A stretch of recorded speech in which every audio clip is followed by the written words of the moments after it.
the simple lesson for me that was I just need to take one positive step. And that could be in this week, that could be in this day, that could be in this moment, right? If I just take one positive step, for me at times, you're staring at social media and it becomes this numbing fake reality that just doesn't exist. And it's like, gosh, if I were to just take 7 minutes away from that little thing, that's automatically going to change that's going to change how I see the world. It's going to change how I see myself. It's going to change so much, right?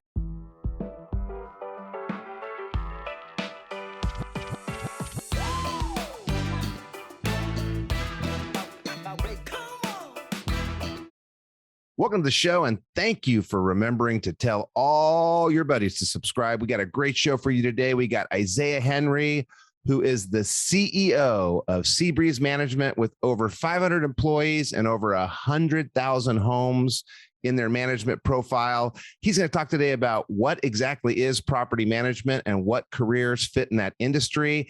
He has an interesting path. He never went to college. He's going to talk about how he found his path without college. Excellence to him is providing impact in everything you do and being authentic while you do it. And he's got a system and path so you can see the options and create your own serendipity. Welcome to the Edge of Excellence.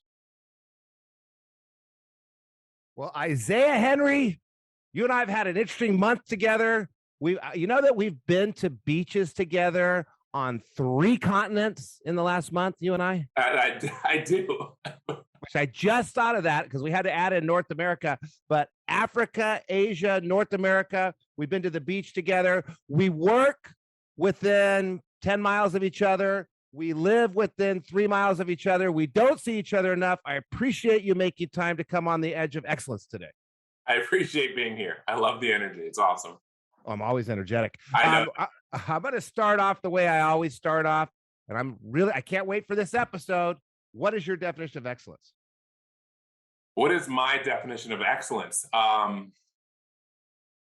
That's a great question and a hard one.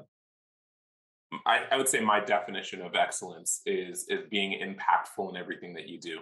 So being authentically yourself in every room that you walk into and feeling confident in what you're delivering in that moment. Authentically yourself. Say it again. Authentically yourself in what? In every room that you walk into. I paused there because I started thinking about myself while you were saying that. Yeah. And what is it? Why do people like me? Why do people like you? And, you and I hang out with some crowds that are, pretty heavy hitters and some serious players. Why are we hanging out with them? And you see them talking all the time and they're doing deals. And I was with this guy that played pro basketball for 14 years, and I don't know him very well, but who cares about me? And I think what it is the authentic self in every room. Mm-hmm. And I think what it is trying to impact in everything you do. Absolutely. And as you're saying it, I started thinking, I know what you're talking about. And so we're just going to take a pause here and think about that for a second. Cool. How much different is your life if everything you do, you're trying to impact somebody? Everything you do, you're trying to impact. So you go to church, you're trying to impact your church. Mm-hmm. You live in a community, you're trying to impact your community. Your kids are in school, you're trying to impact the school. Yeah. You're in a job, you're trying to impact the job, the business. If your focus on life is impacting everything, your path through your career is going to be easier. Totally. So if you're starting your career right now and you're listening to this, think about that. Everything you do, you're impactful. And then secondly, your authentic self. Mm-hmm. Mm-hmm. And you're a different person than me. We have authentic conversations. I'm not a deal guy. They can have their conversations about their deals. Yeah. I'll have a conversation about corporate culture, Mm-hmm. Societal impact, yeah, about their kids. I always like to talk about the kids. And by the way, I heard about the recording you guys have in your forum circulating around about some clips you took from this where I'm saying, I love kids. I think that is in the thing. That is in the forum. That's amazing. I don't really like that you guys did that. Okay, so thank you for sharing that definition of excellence. That's going to sit with me for a while. I'm really excited to have you on the show because you and I were talking while sitting at a table in Lebanon having lunch a few weeks ago. And you told me this before, but I forgot. You're the CEO of a big property management company. And I wanted to talk about property management as an industry and getting through there. But you reminded me that you didn't go to college. Yeah. And we had a little discussion about, is college important to everybody? Do you have to do it? And then you and I talked before the recording started about sometimes people think it's like their ticket, their passport, especially privileged people. Yeah. They get that, and I've got a lot of them in my house. They get that passport from their college and they think it's done. No, Yeah. it's not done. And you can do worse with a college degree than without a college degree. So we're going to get into your path, not going through college to becoming the CEO. Before I do, give me just a couple seconds on what is property management? What does a company like Seabreeze Management do? What type of jobs do you have at Seabreeze that different 20-year-olds might be interested in? Yeah. So thanks for that. So Seabreeze is, I think there's when people hear property management, whether you're in California or New York, you think of like managing specific homes or specific units. Really, we're in homeowners association management. It's common interest development management. So that's what we do.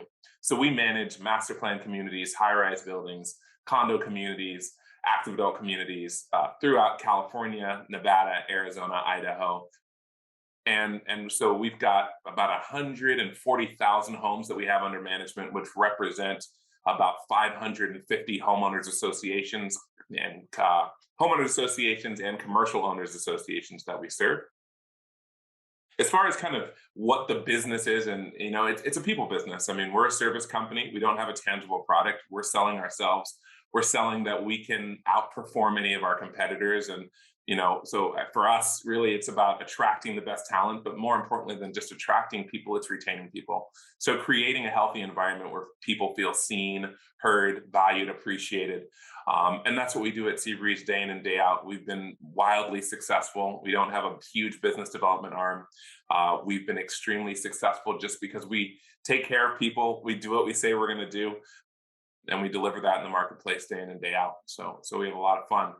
As far as like roles within the company, we've got everything from, we've got an in-house customer care center, accounting departments, all the way up to general managers of high-rise luxury buildings in downtown Los Angeles, San Diego, up in San Francisco, master plan general managers, and then everything in between. So you've got, so first of all, you've got your corporate values, and just, I live in a community that you used to manage, no longer managed by you, which is a real bummer for me. You're helping the community streamline their processes, what they need to do, probably save money, get it done cheaper, better, faster. So you're in a consulting role. Mm-hmm. You're helping them relate to their customers, so to speak. So I'm in a neighborhood association. I'm a customer of the board. They don't see me as that. So you're helping them communicate. So you're a consultant. You're leading by your corporate values, do what you say, and kind of trying to help these boards and these associations maybe understand and live by their values. Yeah. And the roles that you've got the obvious different types of project managers. So that's someone that's good at interacting with people, working with the boards, working with the consumers. That's someone that's got some savviness. Mm-hmm. To how to get things done, how to get them done cheaper, faster, better, some understanding of finance and accounting. Mm-hmm. So they're basically like a general business person working in customer-facing business. You don't have a very big department, but you have salespeople that go find the clients. And then you probably have finance people and accounting people in your business. You've got a lot of different roles, but most of them are going to be people that are good people, yeah, good at communicating. And I think your special sauce is, and what I've experienced with Seabreeze, the special sauce is easier to do business with. Yeah. Yeah, it's just so simple. And I think that's the value base, right? Yeah. Do what you say. Yeah. Seems so simple. I'm in construction, and actually the motto of one of our construction companies is easy to do business with. And I mean, that's all it is. Yeah. We're going to show up on time. We're going to do it right. We're not going to lie to you. We're going to call you back. And that's the experience that you get from Seabreeze that maybe some other property managers don't get. Correct. Don't get. All right. So I think so if you're out there and you're listening right now and you're kind of a people person and you kind of like business and you like helping a lot of people, and you like solving problems and you like coming up with ideas all the time. And there's projects like you got to rebuild part of the community. You like to see things getting done. Maybe property management's ideal to you. But in addition to working in property management, you're an entrepreneur that bought the company. I think you bought it through owner financing, right? Correct. Yep. So you bought a company that was owned by somebody else. Yep. And you didn't pay for it. You Yeah, paid for it. I didn't come out of pocket. Correct. Yeah. You paid for it over time. So holy moly, how does that lady believe in you enough to do that? So you got to be really performing to get there. And now you're running it. You're growing. So you got to be really performing to be running it and pay it off. And you did all of it with a different path than we normally go on. So let's go way back. You didn't go to college. I know you worked at Realty Track. I know you worked at First Service. I know you worked at Associate before you got to Seabreeze. We're going to get into how the hell you even got into this industry. Yeah. But you skipped college on the way. So let's go way back to high school. What was life like? What were you like? What was going on? Well, I mean, realistically, I would say that I was on a kind of a trajectory where I was just a little numb in life. I had gone through some pain as a child. I spent 3 years in India in a boarding school. That was extremely painful for me. And when I came out of that, I was young. I was 8, 9, 10. And when I came out of that, I found myself just kind of moving through life. So whatever was thrown at me, I just was like, okay, I'm just going to take it as it applies itself to my life, instead of me saying, hey, I want this or I don't want that in my life. So for me, high school was a very interesting time. The reason I was in India was my mother was a part of a religion called Sikhism. We did everything from, I was wearing a full turban. I'm a 6'4" black dude. I'm walking through Phoenix, Arizona in a turban. I was a vegetarian. And so I just was living in this really, really weird space. And I just didn't feel like I belonged anywhere. And so high school for me was, my mom got out of the religion. I was slowly getting out of the religion. I felt a little awkward. I wasn't comfortable I had no style as far as clothing. I wasn't hanging out with the jocks. I was starting to kind of, find that music was a thing. And so, I'm hanging out with choir people and band people. I'm just like, man, I'm just living my best life here. Everyone walks up to me because I'm 6'4", and they're like, oh, you must be really, really good at basketball. I'm like, horrible, like the worst. So I'm not fitting in any bucket. And so really realizing that schooling wasn't something that I was passionate about. I just wanted to get out there and prove to myself that I was worth something, prove to the world that I was worth something. I needed to complete a task. I needed to be about something that was my own.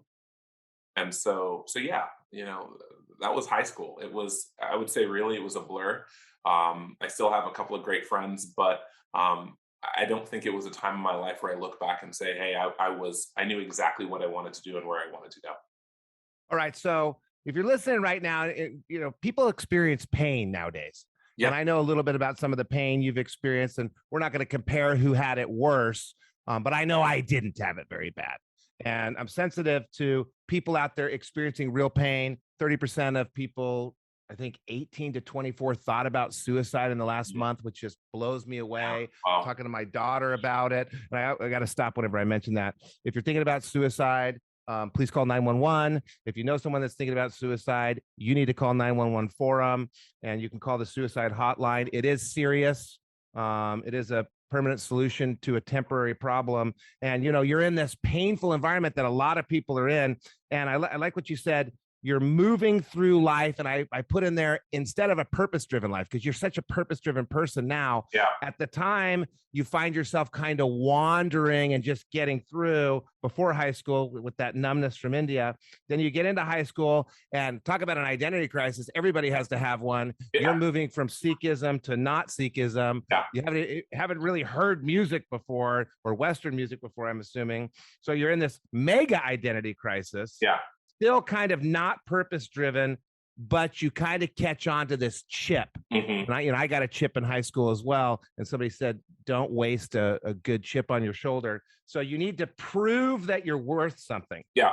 And later on in life, you're going to let go of that ego driven disaster of proving that you're worth something. But for a moment there, you used it. You end up going to therapy with that. I had to do the same thing. Yeah. You end up going to therapy when you need to prove to others that you're worth something. You end up going to therapy when you are making up for the bads of the past. And so you convert that need to be worth something to a purpose-driven life later. Yeah. But at that moment of getting out of high school, you got out of high school, you decided you hated school. I got out of college, I decided I hated school. Yeah. And you decide, I'm not going to go to college. What did you do instead? I was working odds and end jobs. I mean, I worked at Best Buy for some time. I I worked at different call centers, and I found myself really, once I joined a call center, I'd relate to people really well. I had a lot of empathy. I understood what they were going through. I had compassion for them. And so I find myself moving up in these roles in call centers, just customer service centers. I'd roll in as a rep, I'd become a supervisor, I'd become a manager, and I'd oversee teams of, 60 or 70 people in these centers. And I was young, I'm a guy that, started doing a little bit of college, realized this is not it for me at all.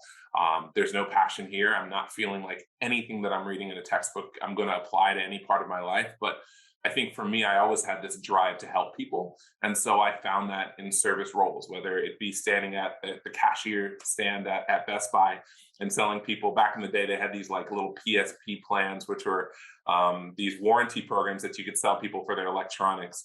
And I would sell the heck out of those things. The $12 telephone, I'd be selling a performance plan. I'm like, look, you can get a new one for free in 3 years. So I just realized I love to relate to people in that aspect. And so that was my driving force, connection. And so I continued to do that literally all the way until I fell into property management. I mean, we can talk a little bit about that as well. But it really was just odds and ends. Also, I was, a vegetarian my entire life. And so I was extremely unhealthy. And so I took that time to take care of myself. I changed my diet. I started working out like mad and really started to kind of, I would say, reclaim parts of my life to say, you know what, I don't really see the full picture because of the trauma that I had experienced in India. I wasn't a guy that could say, hey, a year from now, I want to be here. But I was a guy that could say, you know what, I can take one step to move me closer to a direction that I think I'm going to enjoy more than I am right now. And so that was the gym. That was changing my diet. That was, finding great jobs with people that cared about me and that were willing to pour into me. So that's what that season looked like as I moved out of Phoenix and ended up here in Orange County. Okay, so people talk about on this show all the time how they stumbled across their profession, and I'm trying to help people that are in the car right now listening at 1.5 speed purposely stumble. Yeah. Right. Yeah. So what I hear you saying is serendipitously you found out what was working, but really it's because you actively had your eyes open and you were paying attention to what was working. Compassion was working for you. Empathy was working for you. So you have this, the guy that doesn't really need that plan because he's going to keep his phone for 10 years that you say, hey, you don't need this. Yeah. And their eyes light up and you register, okay, integrity's working. Connection with people's working, helping is working. And so you get a check in the wisdom bank. And if you're in the car right now, don't write it down. If you're sitting at home, maybe you spend some time thinking about what's working in your work environment, what's working in your daily interactions, and you start looking for positions that have that. And so you're starting to look for positions where you're able to be compassionate, show empathy, work well with the team, help other people, connect. At the same time, because life's about becoming wise, you realize you have this pain from the past. Some people don't realize that for a long time. Yeah. You realize that, and I know you spent a bunch of time with someone that helped you out a lot. Mm-hmm. And so you're doing this soul searching internally while you're searching for an environment externally to help you. Yeah. And one day at a time, you start chipping away at the problems and start identifying opportunities. I just don't know how you explain that to someone listening in the car right now that's 22 years old. Maybe they had a past that was debilitating. Mm-hmm. And how do they see that there was something in the past that's affecting them and start chipping away? Maybe they're in a job that they don't really like. Like my daughter doesn't, I think, love working her job at my office, but there's little elements that she really does like. Yeah. And how do you figure out how those elements fit into a future job? How do you do that? Yeah, I think for me, it was, I wish that when I was in my 20s, I said, hey, I know that this is I'm making a conscious decision that I'm really good at this and I love this, and therefore I'm going to continue to do more of it. It was just really trusting my gut. I was just like, wow, this didn't feel bad. This wasn't a numbing experience. I didn't just show up at work and feel like, I just wasted a day to get a paycheck, right? And I feel like there's a lot of roles that we do. I mean, I'm not saying that even, as a CEO of Seabreeze, I love this organization. I love the people that I get to work with day in and day out. But there are things in my job that I just can't stand. And so we're going to have that, right? But once you hit, if you do 9 things in a day that just really bugged you and they were a drain on your energy level and everything, then you do that one thing and you interact with one person and it changes all of those 9 things, those little moments. And I just had moment and moment and moment like that. And it wasn't a conscious thought. It wasn't like I was sitting here being like, oh yeah, that was a moment and that brought me hope for the day. It was just like, wow, that was an experience that I was good at, that I enjoyed. And so I'm just going to go and find more of those. And I wish it was conscious. Now that I'm here, I wish I could look back and be like, bro, you were right on the path, because, obviously there's mistakes that are made. So yeah, I think it's really just trusting your gut. Everything that I do, from the people that I connect with, my friends, the people that we hire, it's all about ensuring that I check in with myself. The red flags are there. If you're going down a wrong path, you know it internally. You can feel it. We're all built with that, and it's inside our bodies. So you got a couple things there. So first of all, it's trusting your gut, and it's always talking to you, right? It's Always. telling you. So stop and pay attention to it and listen to it. Second thing, you didn't really say it, but it's really long term. Mm-hmm. I hate looking at this spreadsheet right now. Oh, I hate my job. I'm quitting. Yeah. No. Long term, do I like most of the things I do? Mm-hmm. And can I get through the things I hate? And I really liked the third thing you mentioned. Everybody's going to dislike things about their family. Yeah. They're going to dislike things about their parents, their siblings, their kids, their job. But the things it's easy to think about when you think about your family, that one thing that erases that, like my wife is so sloppy, it drives me crazy, but I don't care because she's such a wonderful human being, right? Yeah. That one thing that erases everything, that's the thing to register and pay attention to. So your one things were, oh my God, this compassion thing's working for me. I need to keep looking for that. Oh my God, I like helping. Yeah. I need to keep looking. And there's lots of industries that are helping people. You don't have to just go into property management. You could have gone into a bunch of different things, but you somehow stumbled into property management. So how did you go from, and I love the call center. Yeah. Call center is like one of the toughest jobs ever, but you're the guy that's doing the best in the call center because you're the one listening. And all of a sudden it's like, oh my God, this empathy, listening, connecting thing works in a call center. How do you jump from Best Buy in the call center into property management? Yeah, so there was First Service actually was looking for somebody to build them a customer care center from the ground up. And I at the time I was working at Realty Track. We were tracking foreclosures across the nation, and it was 2006, 2007, where foreclosures were everywhere. They were next door, they were across the street, so it wasn't a buzzword anymore. So people didn't want to spend $39.95 a month to get access to a secret list. And so I saw that downsizing, and my supervisor at the time, who was a fantastic mentor, one of those guys that everyone needs to have a guy like Kayvon Adiri in their lives. He basically said, hey, there's this company here, it's First Service, that's looking for someone to start a customer care center for them. I live in one of their communities. You should go apply for the job. And I was like, okay, great. Looking out for me. And I went and applied for the job. After 3 interviews, landed the job, and I was on into the property management space. And an ironic thing about that story is the woman who interviewed me, her name was Karen, and that was in 2007. And now she is actually the president of Seabreeze Management Company. So she's our president now, and she walked me into that space. And I didn't even know really what an HOA was at the time. So it's kind of cool how this all come full circle.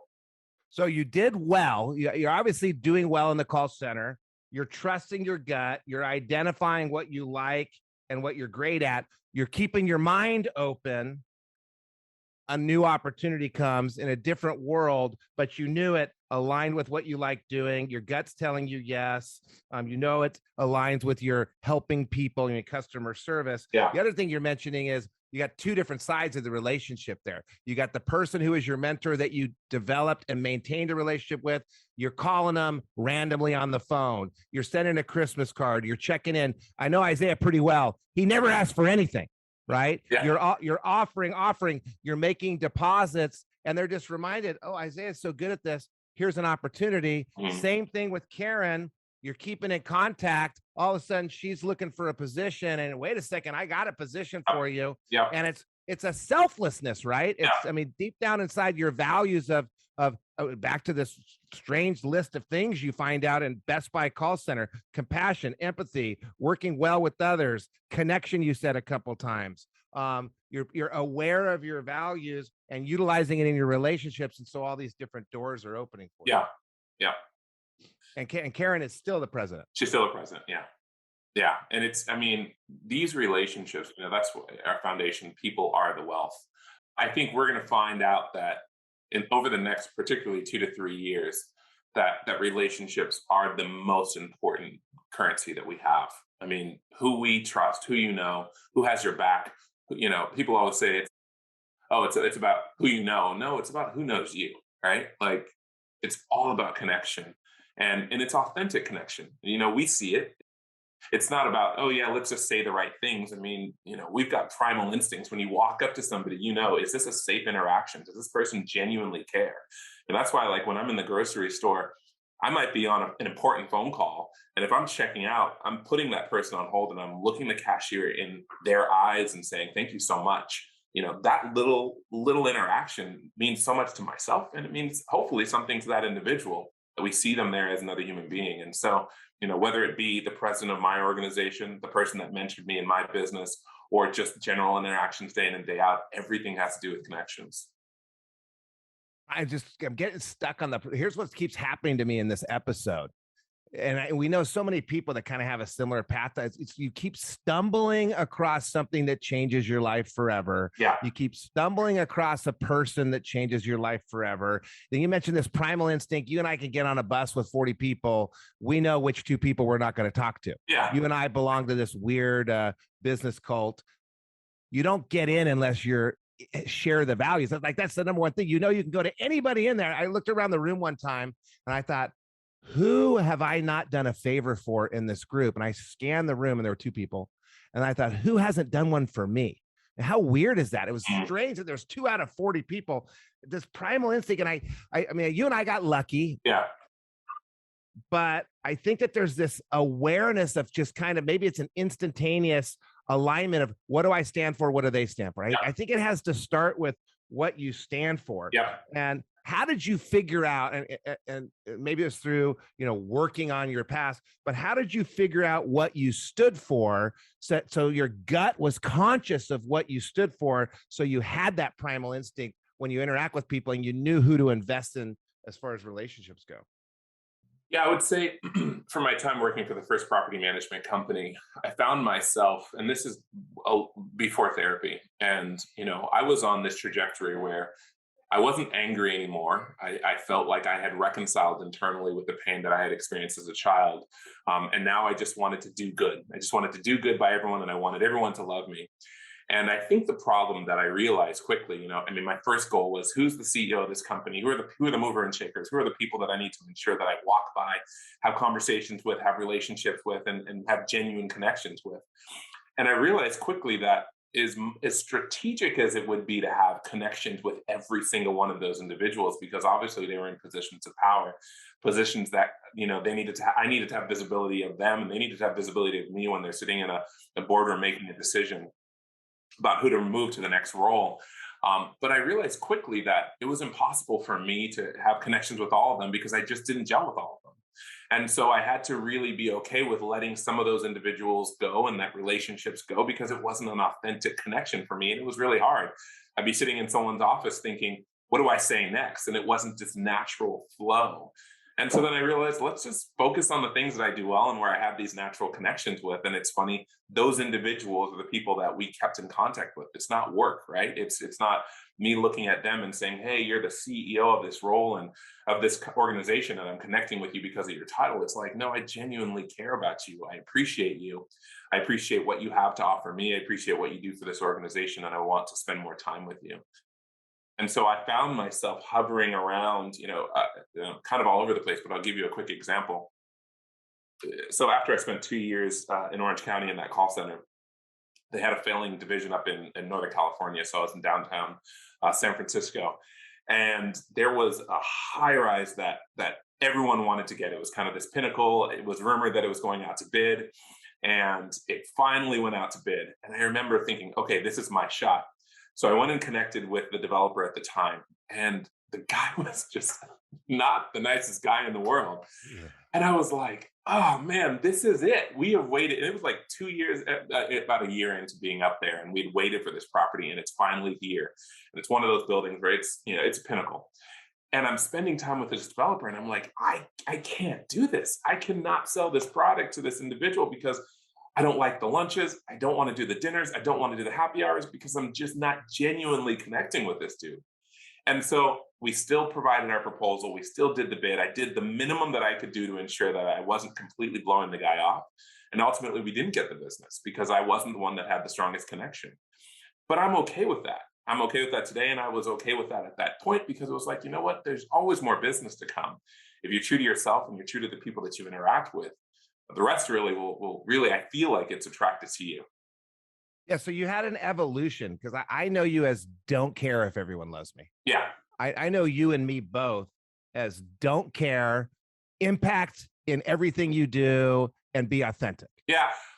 I have to pause you though, because I feel like as much as I want to be confident and run around and say, I don't care, deep down, I think we all have this genuine thing. We all have an ego. Yeah. And we all want to be liked. We all want to be accepted, right? My friend Christian talks about, and he got it from somewhere. You talk about true poverty really is not about not having stuff. It's about being alone. It's about being isolated.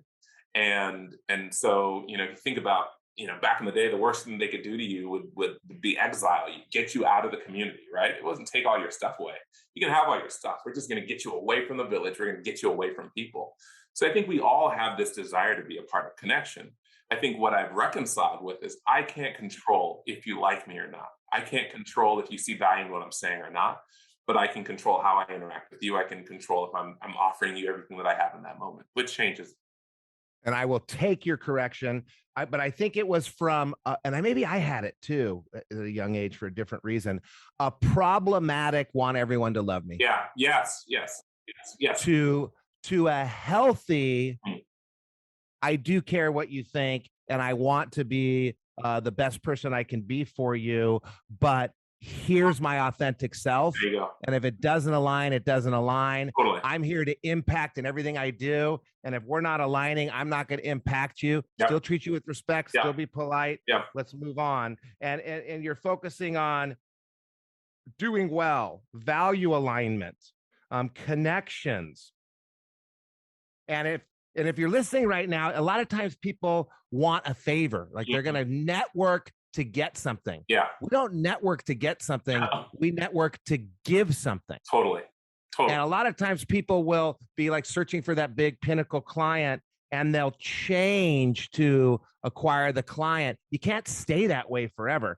My friend Sergio said, if they don't like me now, they're never going to like me. Yeah. It's that short-term game, right? So short-term game. I'm going to get this opportunity, but then I'm going to have to move on to the next hustle, right? I'm going to have to turn my next trick. Or I can really have genuine, authentic relationships with people. And, I look at Seabreeze right now, and, I've been the CEO been with Seabreeze for going on 9 years. I've owned the company for four, a little over 4. And I look at my leadership team. I look at so many people who work in the organization, and these are all connections that I had in all these different companies that have all come now to work, and we get to work together, right? And we get to do this together. And I always thought, man, one day I'm going to get all the cool people that I know. We're all going to work at the same place. Yeah. And I get to experience that. I walk into the office, and these are my best friends. Yeah. It's because we had interactions in other places, and we trust each other. We looked out for each other. We had genuine love and connection with each other. Yeah. So you're in school and you hear people say, don't be fake. All these interactions on the sports team in the high school, the getting, maybe not going too far, but your friends that like quit being a dipshit, whack you upside the head. Yeah. That prepares you for later. And so you had all this preparation to be authentic. People gravitate to authenticity, the right people, Yes. the ones that align with who you are. I'm not wearing a tie and polishing my shoes and speaking exact because I have to work so hard to put up that front. Yep. And people that really find that important aren't going to gravitate to me. The cool people are. Yeah. And, Yeah. and so you're being your authentic self and you're impacting people in everything you do. So people want to join that team that also want to impact in everything you do, which I think this is great. If you're listening right now in the car, stop and check yourself. Yeah. Because it's okay to sacrifice a few jobs, a few relationships, a few opportunities in exchange for authenticity, because the right ones come. Yeah. Stop and check yourself. Are your eyes open to what's going on around you? You can stop and write down what went well today. What were the 9 things you didn't like? What was the one thing that erased it all? And maybe I like the idea of journaling and writing it down, but at least making a mental note so the path becomes clear. And when your buddy shows up and says, you should go look at this call center, you go, aha, that is the right thing for me to do. Totally. I'm going to come back to getting through it because I think we'll do a little public service on getting through it. But I do want to say, how did you jump from working at to owning, and the founder financing you, buying her out, and she could have sold it to anybody? Totally. How does that go down? How does someone else duplicate that? Because a lot of people don't have a lot of money and they want to own a business. This is a creative way of getting a business. How'd that happen? Yeah. So Lisa was the founder of Seabreeze, fantastic woman, built an organization. She started her company in 1987. So well over 35 years in business. I think she saw at the time in the homeowners association management space, the property management space, there was a lot of publicly traded companies or big conglomerates coming in and buying out these small mom and pops. And so she was worried about, what does her longevity look like? And so she had conversations with both of these two organizations, the two large ones that were kind of consolidating around the United States. And she realized quickly that her culture, everything that she had built, would be placed in somebody else's hands, that she wouldn't necessarily have the trust that these individuals would care about the things that she cared about. And these people who had given their lives to this organization, I mean, this woman would do things like, and I'm okay saying this now, but I mean, she was putting down payments on people's homes. She was buying people horses. I mean, these are people's dreams, and she was fulfilling dreams. She was, living a little Oprah life, and she couldn't just hand that off to a publicly traded company that is not going to see the importance in that. So we became really fun competitors. I mean, we'd meet at the bar and talk about the industry. If one of her employees was looking, I'd let her know and give her an opportunity to save. If one of her accounts was going out to bid, I'd do the same. And so we just built this rapport. Well, about a year into that relationship, she looked at me over a couple of bottles of wine, more than we both needed. And she said that I've been on a year-long interview, and that, and I looked at her because I was thinking that I was a hot shot, and I was thinking I had all my stuff together. And I'm like, you couldn't afford me. You got a smaller management company. At the time, I was working for one of the big twos. And she's like, I'm going to offer you something that these guys won't offer you. I'm going to give you sweat equity. So basically, this is what I believe my company is worth. If you join me, we're going to draw a line in the sand. Anything that you grow, even if I help you grow it, is going to be on your side of the fence. Anything that I've had is going to be on my side of the fence. This is what I think it's valued at. And obviously it was a premium at the time. She had gotten a couple of other offers and she was able to name her price. And I believed in myself. And I'm like, well, this is an opportunity of a lifetime. And we scaled an organization. The goal was to double the company in 5 years. We doubled the company in 3 years. When I joined, we had 147 employees. We've now got 553 people out there that are working, and we're all serving clients. And we did that in just about 5 years. So it's been a wild ride. I'm thankful to Lisa. You're right. She saw something in me that I don't even think in the moment that I saw in myself. And now I sit here and I'm just like, holy cow, you can do this. And so she financed it, and the rest is history. It's a deal for both of us. Well, so it goes back. So how did you get to? There's always that question. How come you got to? Yeah. How did you get to blank? Yeah. And you hear that a lot when you've got to do a bunch of cool things. Well, you lived your values. Yeah. You were authentic. You worked consistently to impact in everything you do. And someone over time trusted you and believed in your impact. That's how it's done. If you want to take over a business for free, if you want to become a CEO, if you want to find your path, figure out what your values are, figure out what you stand for, and work to impact in every single thing you do. I have a question for you. Usually I ask, this is my last question, if you went back in time, what sacrifice did you make that you would make all over again? Yeah. I don't want to ask that question. Would you go back and do India all over again? Maybe you would, maybe you wouldn't. But for the listeners out there that are having a hard time getting through it, and my goddaughter's in that boat right now. You graduate from college, you got to figure out the rest of your life. You don't have to figure out your rest of your life, but you think you do. Yeah. You got it's just like everything else. Instagram's telling you how much better everybody else is. You have an identity crisis. So my goddaughter's going through this right now. Other people listening right now, you've had some shit go down. What advice do you have for the 20 something that is maybe going through this identity crisis, besides everything you said, to get through the emotional part, the depression part, the sadness part? And again, if you're experiencing depression, you need to get help. You need to call somebody. If you're thinking about suicide, you need to call 911. What advice do you have for people that aren't in the absolute extreme, like I just mentioned, to get through it? Yeah, it's, and I do have to go back to, the simple lesson for me that was, I just need to take one positive step. And that could be in this week, that could be in this day, that could be in this moment, right? If I just take one positive step, for me at times, you're staring at social media and it becomes this numbing fake reality that just doesn't exist. And it's like, gosh, if I were to just take 7 minutes away from that little thing, that's automatically going to change that's going to change how I see the world. It's going to change how I see myself. It's going to change so much, right? So little things like that. Also, I think I needed to be aware that, everything that we've talked about over the last 45 minutes can be true. There's still going to be people out there that are going to try to tear you down, that are going to be focused on you, that are going to look at you trying to live your authentic self and are going to be threatened by that. And that's okay. Let them do them. Let them live in their space.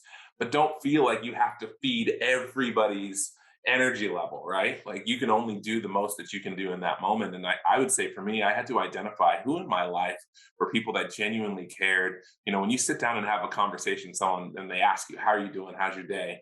You'll know who genuinely cares about you or who is just in that situation to get something from you. And so I slowly started to separate myself from those individuals. And they're still friends, but I just don't rely on them for that kind of emotional pillow that I'm there for them in that same regard.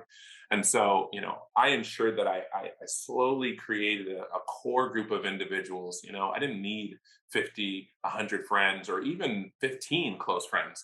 I needed close 2 to 3 people, 4 people that genuinely knew me, that genuinely cared for me, that wanted to celebrate my wins and they wanted to mourn my losses. And so that for me was life-changing. And I would recommend to find those individuals, to take easy steps day in and day out. Just take one step. If it's, hey, this week I'm going to do this thing, you get to kind of recreate those neural pathways in your mind that, hey, I can focus on something and I am successful at doing something that I put my mind to, which then creates new habits in the future.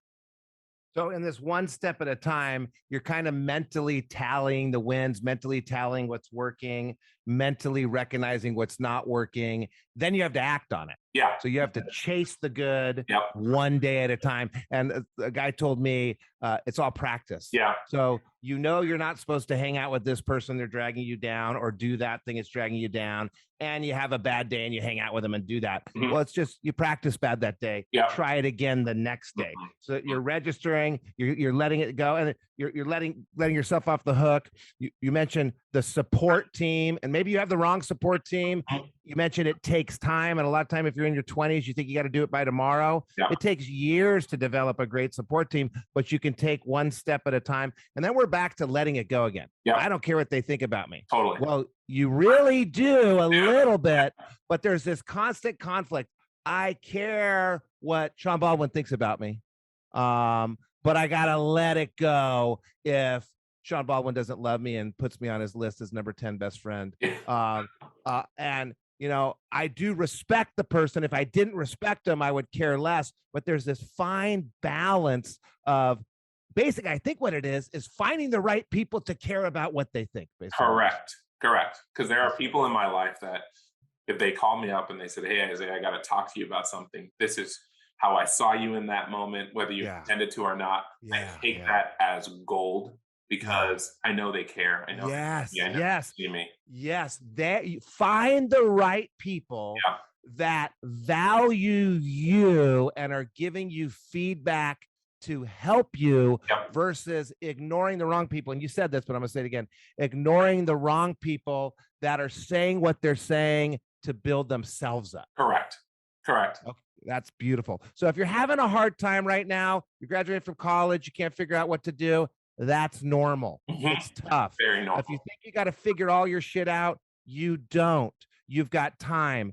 If you're having a struggle, you can start looking for the people that create that support you. You can start going one day at a time. You can start registering the little wins and trying to let go of the bads. And definitely you can talk to a professional or call your family because you have stakeholders that care as you search for others. And Isaiah, you reminded me to be a better friend, by the way, during this whole thing. I'm doing this mental registry. It's like, shit, I got to check in with people more. I really appreciate you making time and, giving your love to the world, sharing your insight. Really happy to have you on because your path isn't the same. And you kicked everybody else's ass. So if they're listening right now, they don't want to go to college. Here's a great example of not going to college. Thank you so much for joining us on the Edge of Excellence today. Thanks. Appreciate it, Matt. We'll talk to you soon.